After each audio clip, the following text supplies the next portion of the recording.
Hello दोस्तों, आप सभी का स्वागत है बिन सुशील ज्ञान पाठशाला यूट्यूब चैनल में। आज आप लोग देख रहे हैं बीएस सेकंड ईयर का पाठ्य पुस्तक ज्ञान भाषा एवं पाठ्यक्रम knowledge language and the curriculum का ये अगला क्वेश्चन है। महात्मा गांधी की शिक्षा दर्शन क्या है? Educational philosophy of Mahatma Gandhi. जैसे कि आप सभी जानते होंगे कि गांधी जी ने कभी भी दार्शनिक होने का दावा नहीं किया है। उन्होंने स्वयं लिखा है कि मैं इस बात का दावा नहीं कर सकता हूँ कि मैंने किसी नए सिद्धांत को जन्म दिया है, बल्कि मैंने केवल शाश्वत सत्यों को अपने ढंग से जीवन में लाने का या जीवन से संबंधित समस्याओं को हल करने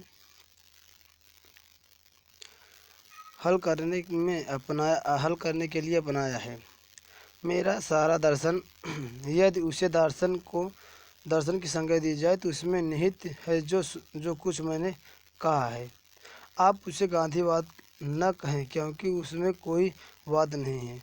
फिर भी इस युग में पुरुष के विचार विश्व के किसी भी दार्शनिक से कम महत्व नहीं रखते हैं। गांधी जी ने दार्शनिक विचारों का अध्ययन दो रूपों में किया था, जिसमें पहला आध्यात्मिक एवं नैतिक विचार, दूसरा था सामाजिक एवं आर्थिक विचार। तो पहला है आध्यात्मिक एवं नैतिक विचार। इसमें पहला है सत्य। सत्य क्या होता है? गांधी जी के अनुसार गांधी जी ने यह बताया है कि सत्य को जीवन के अंश के रूप में स्वीकार करते हैं और सत्य का अर्थ उसके अनुसार बड़ा व्यापक है। सत्य ही ईश्वर ही है। सत्य ही जीवन का महत्वपूर्ण अंग माना है गांधी जी ने। उन्होंने लिखा भी है कि इस जगत में जहाँ ईश्वर कहिए या सत्य कहिए, उसके सिवाय दूसरा कुछ भी निश्चित नहीं है। वहाँ निश्चितता का ध्यान करना ही गलत मालूम पड़ता है। यह महत्वपूर्ण वस्तु व्यापक जो अपने आसपास दिखाई देता है और हो रहा है, अनिश्चित है, क्षणिक है। उसमें एक परम तथ्य निश्चित रूप से अंतर्निहित है। सत्य का एक विशाल वृक्ष है, उसकी ज्यों का त्यों सेवा जाए, उसमें त्यों त्यों अनेक फल दिखाई देते हैं, लगते रहते हैं, उसका अंत नहीं होता है।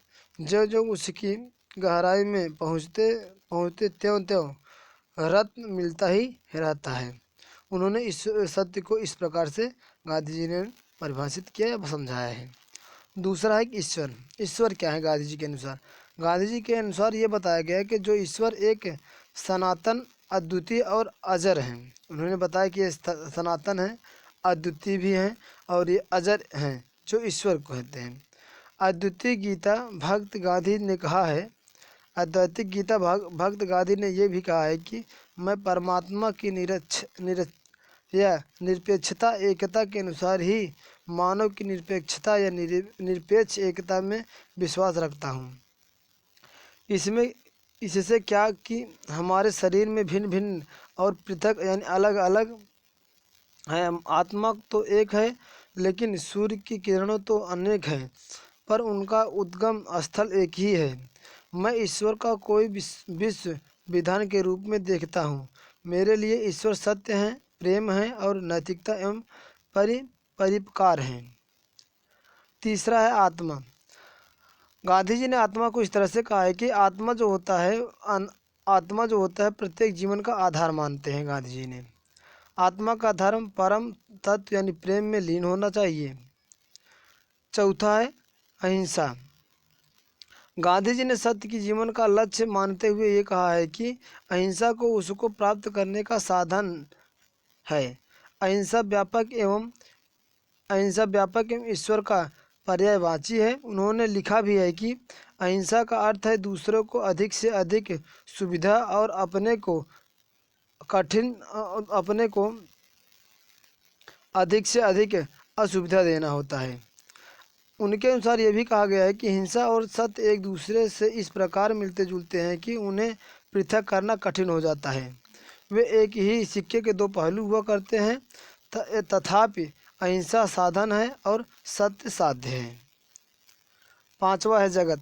गांधी जी के अनुसार जगत को वास्तविक मानते हुए ये कहा है कि कर्म को आराधना मानते हुए वैराग्य को कर्म विमुखता वह जगत में ईश्वर का वास देखते हैं। इनका कहना है कि जीवन का ईश्वर अच्छा है। कर्मवाद की भावना। गांधी जी के अनुसार ये कहा गया है कि गांधी जी ने बताया है कि गीता के जो कर्मवादी भायवा से प्रभावित थे या भावना से प्रभावित हुआ करते थे, उनको वह कर्म में विश्वास करते थे, फल में नहीं। वह केवल काम को करने में विश्वास करते थे, लेकिन फल की चिंता उन्हें नहीं हुआ करती थी। कर्म करने की प्रेरणा ईश्वर ने अगाध अवस्था से ही मिलती है, यानी उनके प्रेम, उनके लिप्त, उनकी आस्था से ही मिलती थी। सातवां है सत्याग्रह। गांधी जी का सत्याग्रह से ये मतलब है कि सत्य की प्राप्ति के लिए गांधी जी ने सत्याग्रह की बात करते थे। उन्होंने इस सत्याग्रह में ये बात कही है कि उनका सत्याग्रह जो होता है गीता का कर्मयोग है। उनके अनुसार सत्याग्रह वही हो सकता है, यानी सत्य के मार्ग पे सत्य को ग्रहण करने वाला वही हो सकता है जो अहिंसा एवं ब्रह्मचर्य में विश्वास करता है, जिसके जिह्वा पर नियंत्रण हो और मोह से रहित हो, जिनके अंदर यानी कुशलता यानी सहनशीलता और मोह से कोई भी रहित किसी भी प्रकार की चेष्टा न हो।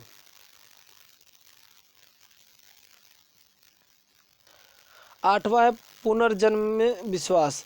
गांधी जी जो थे कि वो पुनर्जन्म में विश्वास रखते थे। उन्होंने कहा है कि पुनर्जन्म में भी विश्वास करते थे गांधी जी ने। उन्होंने ये भी लिखा है कि मैं पुनर्जन्म में उतना ही विश्वास रखता हूँ कि जितना कि मैं अपने वर्तमान शरीर के अस्तित्व में, जितना वो वर्तमान की स्थिति में विश्वास रखते थे गांधी जी, उतना ही वह जो है कि पुनर्जन्म में भी विश्वास रखा करते थे। उन्होंने ये कहा है कि उन्होंने इसलिए वो पुनर्जन्म को मानते हैं कि छोटा छोटा कार्य भी व्यर्थ नहीं है, इसीलिए उन्होंने पुनर्जन्म पर भी विश्वास किया करते हैं। नौवां है जीवन का लक्ष्य मोक्ष है। उन्होंने बताया कि जो जीवन का मुख्य उद्देश्य होता है मोक्ष की प्राप्ति के लिए होता है। गांधी जी का जीवन जो लक्ष्य होता था वो मोक्ष की प्राप्ति मानते हुए कहते हैं कि मोक्ष का अर्थ है वह सत्य की प्राप्ति है और हृदय दर्शन, ईश्वर दर्शन, आत्म साक्षात्कार और आत्मज्ञान से ही होता है। उन्होंने बताया कि जो है कि जो मोक्ष की प्राप्ति के लिए हम सबको हृदय दर्शन, ईश्वर दर्शन और आत्म साक्षात्कार और आत्मज्ञान से ही मिलता है। ये सब अगर स्थिति आप सब में ज्ञान की उपस्थिति है तो आप मोक्ष की प्राप्ति पा सकते हैं। अब दूसरा है सामाजिक एवं आर्थिक विचार।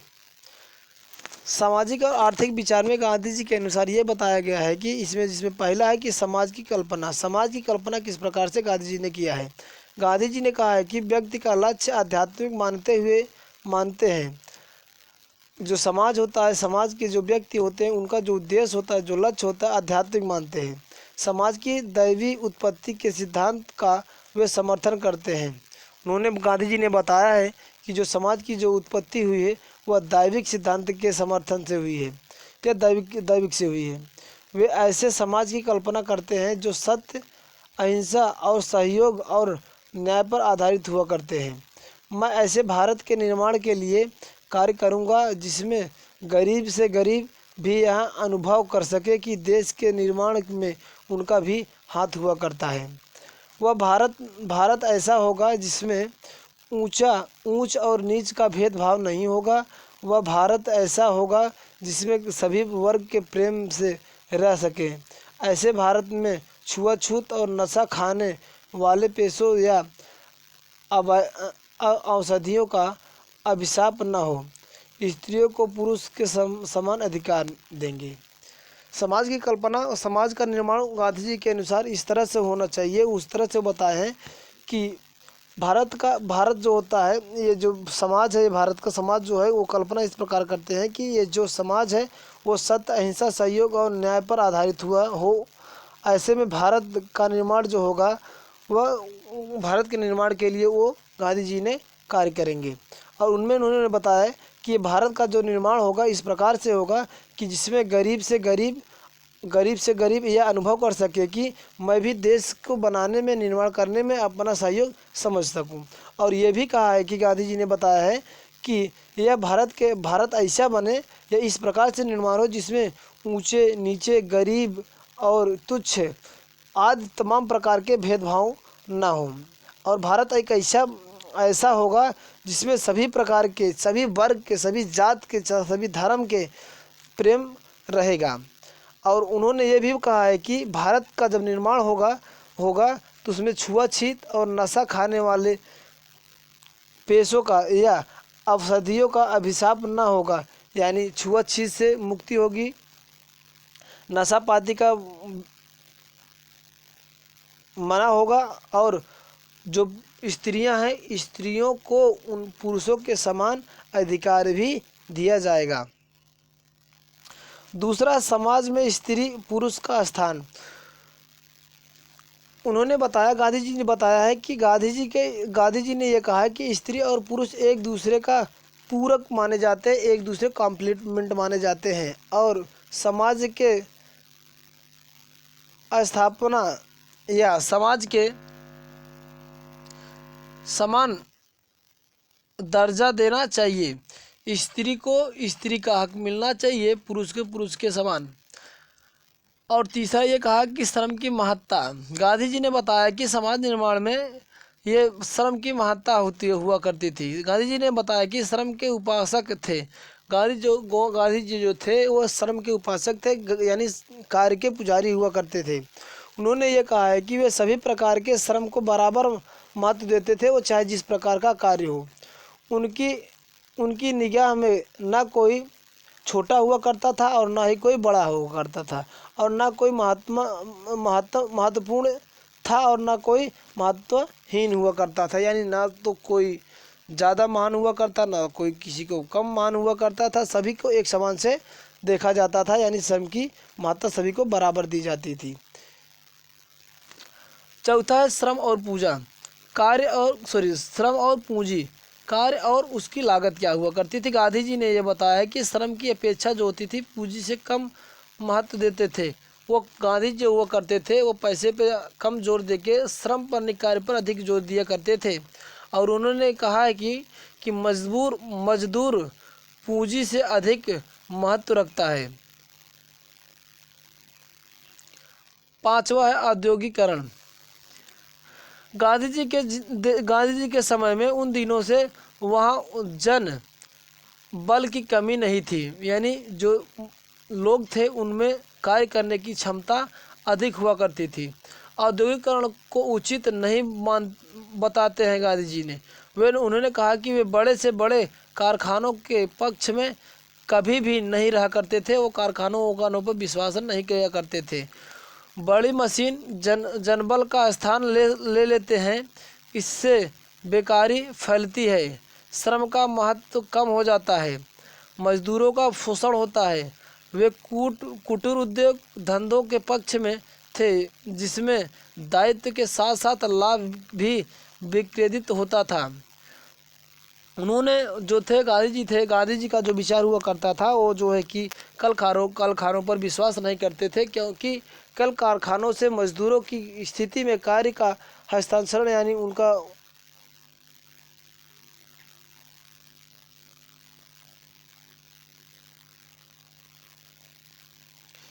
उनके कुटीर उद्योगों में ये आज तमाम प्रकार के कार्य शक्तियों में क्षीणता आएगी। इसके कारण वो जो है कि औद्योगिकरण में विश्वास नहीं रखा करते थे। पूंजीपतियों के शोषण से जनरल की रक्षा होती थी, जनबल की रक्षा हुआ करती थी। जो छोटे वर्ग के कास्ट के मजदूर हुआ करते थे उनकी रक्षा होती थी।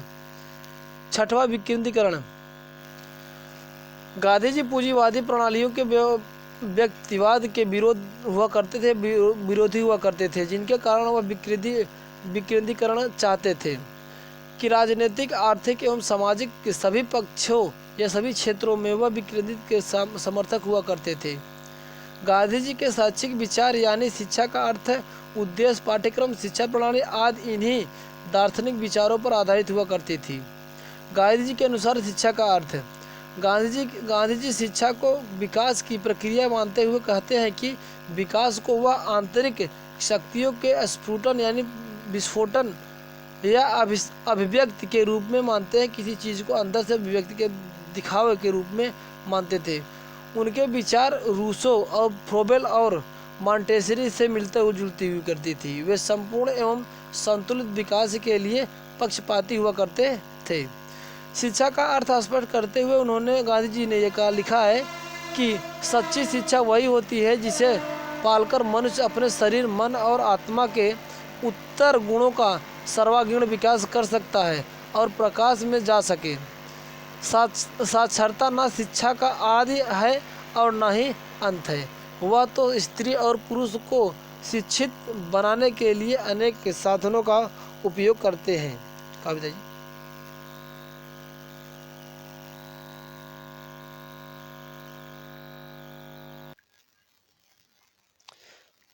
अपने आप में साक्षर कोई शिक्षा नहीं है। उन्होंने ये भी लिखा है कि सच्ची शिक्षा वह है जो कि बालकों की आध्यात्मिक और बौद्धिक और शारीरिक साक्षरता को उनके अंदर से बाहर प्रेरित और प्रकट करती है। वे संबंध विकास को स्वीकार करते हुए उन्होंने ये कहा है कि उनके अनुसार ये बताया गया है कि विकास एक दूसरे से संबंधित हुआ करती है। मन का उचित और चतुर्विध विकास केवल तभी हो सकता है जब शुरू से वह बालक की शारीरिक और आध्यात्मिक या आत्मिक शिक्षा के साथ हो। वे एक अविभाज्य पूर्णता को बनाए रखते हैं। मेरे समझ में उस व्यक्ति को सच्ची शिक्षा मिली है जिसका शरीर इतना सधा हुआ है कि उसके काबू में रह सके और आराम तथा आसानी के साथ उसका बताया हुआ काम कर सके।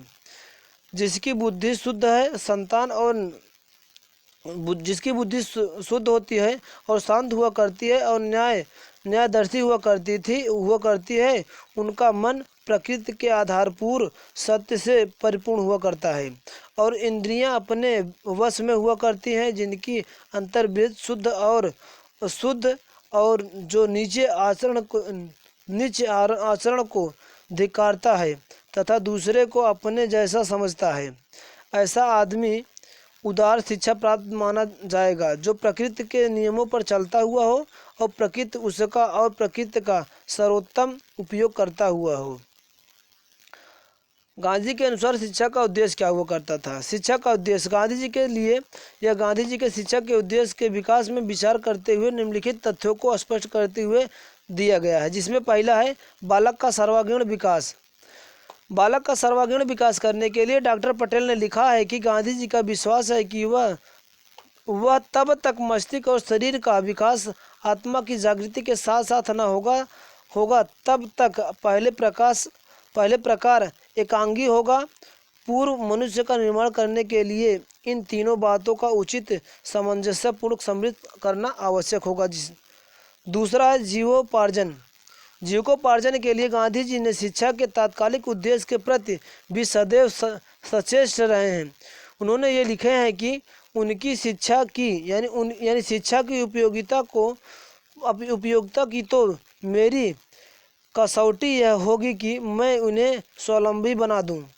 7 साल के अंत में बालकों को इस काबिल बना देना चाहिए कि वे अपनी पढ़ाई का खर्चा खुद अदा कर सके और अपने परिवार के कमाऊ पूत बन सके।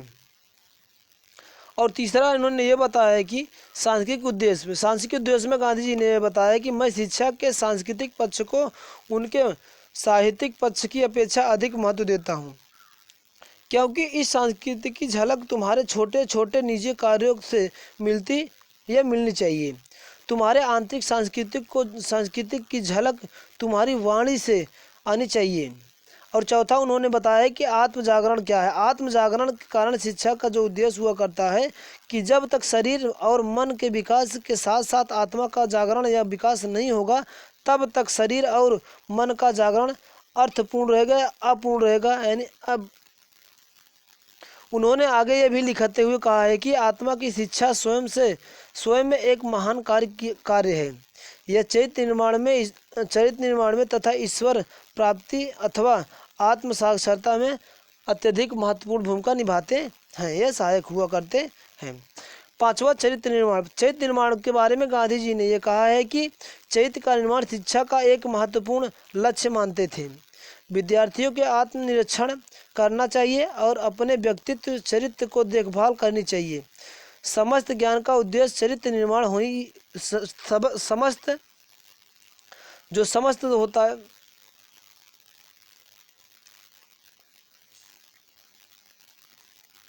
जो समस्त ज्ञान का उद्देश्य हुआ करता था वो चरित्र के निर्माण करना ही हुआ करता है। छठवां, आध्यात्मिक स्वतंत्रता।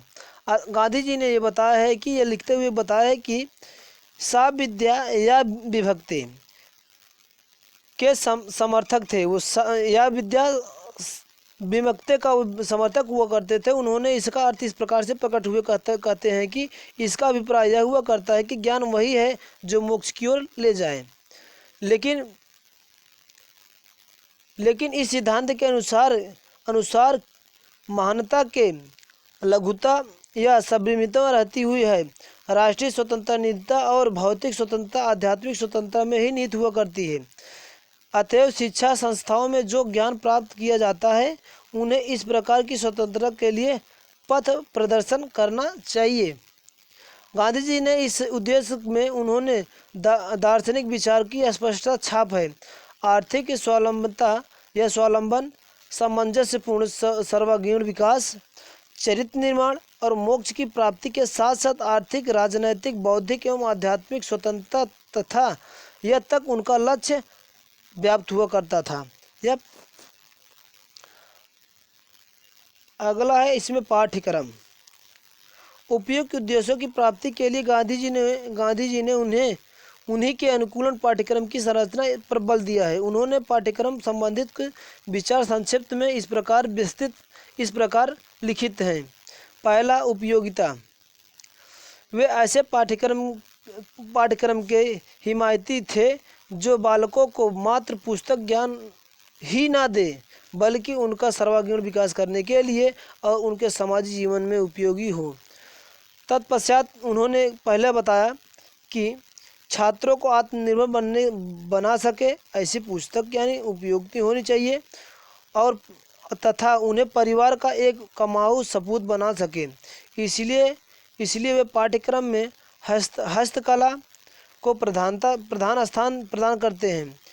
वह उन्हें छात्र जीवन में ही नहीं सामाजिक जीवन में भी आत्मनिर्भर बनाएगा। दूसरा है, हस्तकौशल की रचनात्मक एवं क्रियात्मक शिक्षा से छात्रों के सामाजिक गुणों का भी विकास होगा।